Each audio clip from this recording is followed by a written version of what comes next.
US Iran के war के चलते निफ्टी में 2% की सेलिंग आई, बैंक निफ्टी में 2.5% की सेलिंग आई। लेकिन ये सेलिंग मैंने आपको पहले ही बता दी थी कि आ सकती है। चार्ट्स मुझे पहले ही बता रहे थे कि सेलिंग आ सकती है, मुझे नहीं पता था कि वॉर की वजह से आएगा या क्या आएगा। मैंने आपको लेवल्स क्लियरली मार्क करे थे। अब हम देखते हैं कि निफ्टी और बैंक निफ्टी में आगे क्या हो सकता है। So hi guys, my name is Jatin, welcome to edge over tips channel, जहां हम अपनी एज को ढूंढने की कोशिश करते हैं। तो अपनी निफ्टी और बैंक निफ्टी की एनालिसिस स्टार्ट करने से पहले एक बारी मैं आपको ये दिखाता हूँ कि कल हमने क्या डिस्कस किया था। कल हमने क्लियरली बोला था Nifty can go till 24,500, take exit, but major resistance है 24,550। If that breaks decisively can go even higher. तो हमने क्लियरली बात करी थी कि कल निफ्टी में एक सेलिंग आ सकती है, ऊपर से हमारा एक रेजिस्टेंस है, और मार्केट ने उसी लेवल को रिस्पेक्ट देते हुए एक क्लियरली सेलिंग प्रेशर आया और निफ्टी में एक स्ट्रॉन्ग बेरिश मारूबोजू कैंडल बनी। बट मेरा मेन कंसर्न है ये देखो, ये ना एक गैप फिल जोन है, और 23,800 जो है ना, 800 मतलब सिर्फ गैप की वजह से नहीं, वैसे भी बहुत बड़ा सपोर्ट है। देखो मैं आपको दिखाता हूँ कैसे। देखो यहाँ पे इसने सपोर्ट लिया, थोड़ा बड़ा कर लेता हूँ ताकि आपको क्लियरली दिखे। यहाँ पे एक बार इसने सपोर्ट लिया, 2, इधर से गैप आया 3, 4, और ये 5, ये 6, 7, 8, 9, इधर 10, 11, 12, 13, 14, इसको भी अगर मैं मान लूँ तो 15, 16, 17, 18, और इस वाले को एक मान लेते हैं चलो 19। तो कम से कम 18-19 बार इसने यहाँ पे सपोर्ट और रेजिस्टेंस लिया है। तो ये कोई छोटा मोटा लेवल नहीं है, इसको मार्केट को तोड़ने के लिए बहुत मेहनत लगेगी। और जो गैप जोन होता है वो तो वैसे ही अल्टीमेट सपोर्ट होता है 23,800 से लेके 23,630 तक। तो अगर जब तक ये लेवल ब्रेक नहीं होता तो हमें बेरिश साइड के लिए नहीं जाना चाहिए। ठीक है, इसने स्ट्रॉन्ग बेरिश कैंडल बनाई है, मैं उसको मना नहीं कर रहा, व्यू भी हमारा बेरिश है, बट हमें ट्रेड कैसे लेना है वो हमें देखना पड़ेगा। एक बारी मैं आपको वीकली कैंडल भी दिखा देता हूँ कि वीकली कैंडल कैसी बन रही है। वीकली कैंडल भी बेरिश एनगल्फिंग कैंडल बन रही है, लेकिन अभी 2 दिन बाकी हैं, कल सेंसेक्स की एक्सपायरी भी है, तो हमें देखना होगा कि कैसे प्ले होता है। तो ये 2 चीज़ें हम लिख लेते हैं। वीकली अभी नहीं लिखते क्योंकि अभी 2 दिन पेंडिंग है। Formed bearish marubozu candle but at strong support zone, तो है व्यू हमारे लिए बेरिश क्लियर। अब बैंक निफ्टी देख लेते हैं कि बैंक निफ्टी ने कैसे किया है। बैंक निफ्टी वीकली तो वही बेरिश एनगल्फिंग कैंडल बना रही है, और जो ये सपोर्ट था उसको भी इसने ब्रेक कर दिया है। थोड़ा सा यहाँ पे भी सपोर्ट है बट बहुत ज़्यादा सपोर्ट नहीं है ये, बट वीकली है। वीकली अभी अभी हमारी क्लोज नहीं हुई, 2 दिन अभी बाकी हैं। अगर मैं डेली की बात करूं तो डेली ने भी ये वाला लेवल ब्रेक कर दिया है और उसके अंदर आ गया, तो ये हमारे लिए नेगेटिव चीज़ है। Formed bearish marubozu candle and came inside the support, came inside नहीं, ब्रोक द सपोर्ट लिख देते हैं, ब्रोक द मेजर सपोर्ट। तो ये हमारे लिए बेरिश है, दोनों ही बेरिश हैं। अब एक बारी ऑप्शन डेटा देख लेते हैं कि ऑप्शन डेटा हमें क्या कह रहा है। वो तो नो डाउट कि कोल सेल ही सबसे ज़्यादा हुई होंगी, बट मेरे को एक दिक्कत, ये सॉरी रिलायंस का खुला हुआ है, sorry my bad. Okay, but एक जो मेरा कंसर्न है ना वो ये है कि देखो कोल सेल हुई है, नो डाउट इतनी सेलिंग आने के बाद कोल सेल होंगी, पुट सेल भी हुई है, वो भी समझ आता है कि लोग करते हैं, बट पुट अनवाइंड क्यों नहीं हुई। ये थोड़ी सी पुट अनवाइंड हुई है आज, मतलब लोगों ने अपनी मतलब पुट को निकाला क्यों नहीं है, जो पुट सेल कर रखी थी उसमें क्यों अभी लॉस पे बैठे हैं, वो थोड़ा सा कंसर्न है। ये देखो यहाँ पे नो डाउट, आप डॉटेड वाली लाइन देखो, no doubt call sell increase हुई है, पुट सेल थोड़ी सी बढ़ी है, बट सिर्फ जो एग्जिट हुई है ना पुट में से वो इतनी सी क्वांटिटी हुई है, वो भी 24,000 पे, और कहीं पे भी एग्जिट नहीं हुई। ऐसा क्यों? तो ये एक ट्रैप हो सकता है।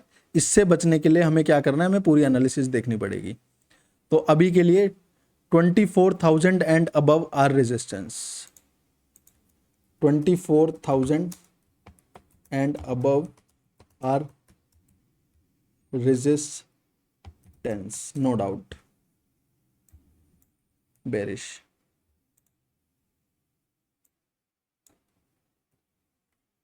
अब बात आ जाती है पीसीआर की। पीसीआर हमारी 0.6 है, बेरिश है। 0.94 अराउंड एटीएम, ये बुलिश है। मतलब ये कैसे हो सकता है? ठीक है चलो लिखते हैं 0.6 ओवरऑल, 0.95 अराउंड एटीएम। तो इसको मैं लिखूंगा न्यूट्रल टू बेरिश, क्योंकि एटीएम पे ना ये बुलिश ही मानी जाएगी। 0.95 जो है इसको हम बेरिश या न्यूट्रल नहीं बोल सकते 0.94। अब हम ऑप्शंस डेटा देख लेते हैं कि ऑप्शन डेटा में क्या हुआ है आज। उसमें तो नो डाउट आज सेलिंग ही हुई होगी एफआईआई और प्रो की तरफ से। एफआईआई ने कॉल सेल पुट बाय, बिल्कुल कॉल सेल पुट बाय, ठीक है। Call buy put sell same जो एक्सपेक्टेड था। Today activity FII and pro are bearish, client bullish. Overall में देख लेते हैं, ओवरऑल में क्या है। Call sell put buy, call sell put buy, call buy put sell बिल्कुल सेम है।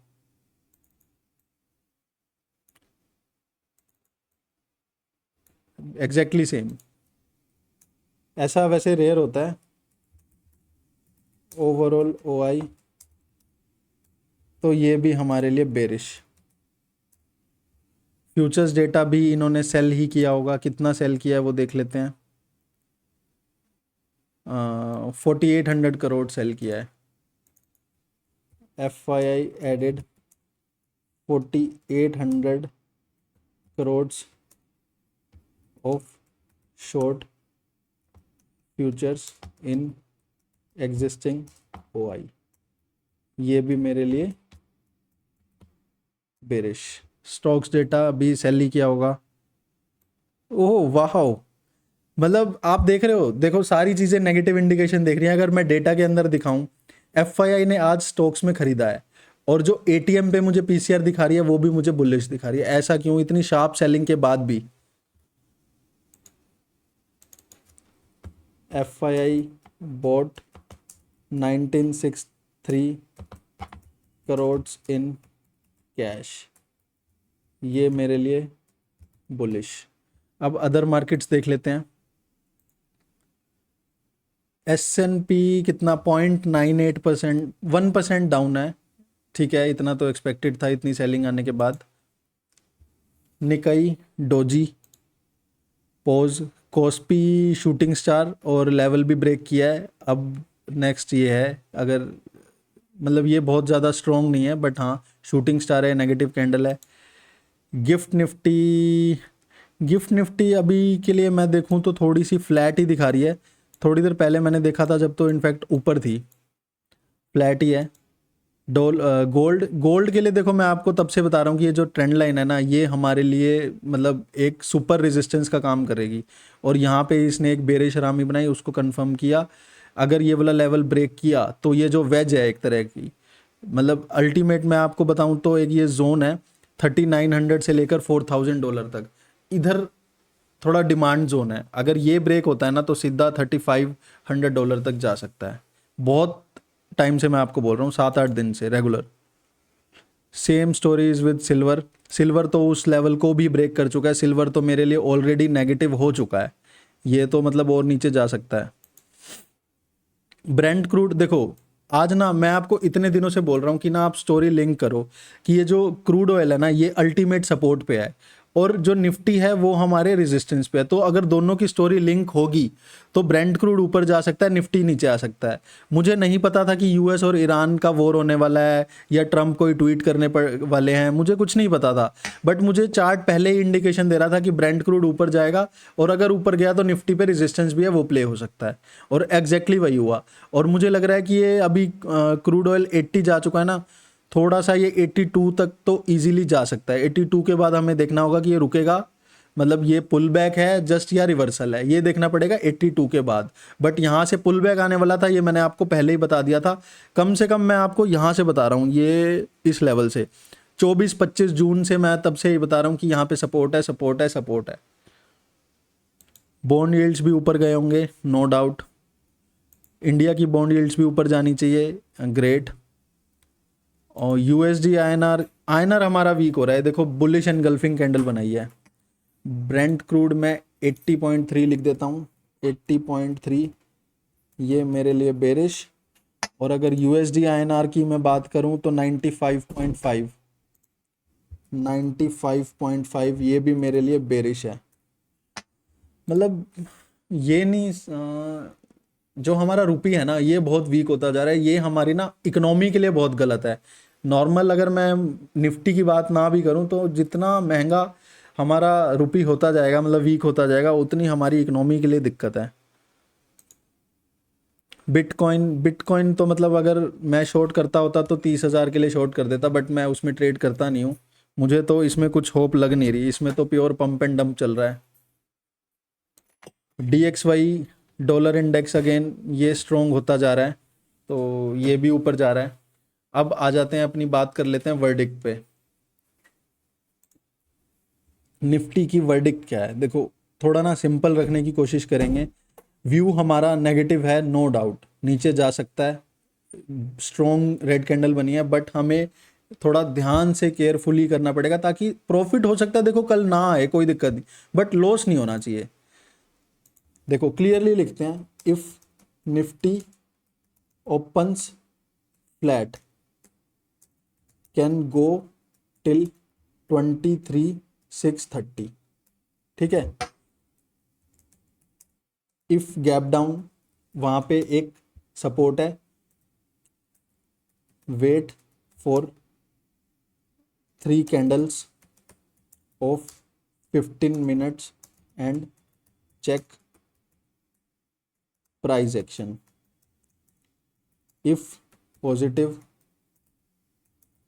कैन गो हायर, और अगर गैप अप हुआ फिर तो ट्रैप ही है, गैप अप की हम बात करेंगे नहीं, ठीक है, गैप अप की बात नहीं करते। गैप अप हुआ तो फिर तो देखो आज काफ़ी सारे लोग ना शॉर्ट लेके गए होंगे, वो ऑलरेडी ट्रैप हो चुके होंगे, तो उसके बाद तो और ऊपर जा ही सकता है। और मतलब गैप अप होने के बाद देखो क्या होगा कि जो हमारा विक्स है ना वो भी नीचे आ जाएगा, तो जो प्रीमियम है वो डाउन हो जाएंगे, तो उसके बाद अगर आप नई ट्रेड लोगे ना तो वो थोड़ी सी रिस्की हो जाएगी, तो उसके बाद आपको छोड़ना ही पड़ेगा अगर गैप अप है। लिख देते हैं, if gap up no view. मतलब कई बार ना ट्रेड ना करना भी एक अच्छा पॉजिटिव ट्रेड होता है। तो व्यू हमारा देखो बेरिश ही है नो डाउट, क्योंकि सारा कुछ बेरिश है, बट एट सपोर्ट ये हमारे लिए कंसर्न वाली बात है, इसको हमें अच्छी तरीके से प्ले करना पड़ेगा, नहीं तो हम ट्रैप हो सकते हैं, ठीक है। तो अपनी एनालिसिस हम सिंपल रखते हैं, क्लियर रखते हैं। तो अगर आपको कुछ समझ आया हो तो प्लीज़ आप इसको इम्प्लीमेंट कर सकते हो, अगर कुछ समझ नहीं आया तो आप कमेंट में मुझसे डाउट्स भी पूछ सकते हो। तो अपनी वीडियो को यहीं पे एंड करते हैं। Thanks for watching this video, take care and keep your capital safe, bye bye.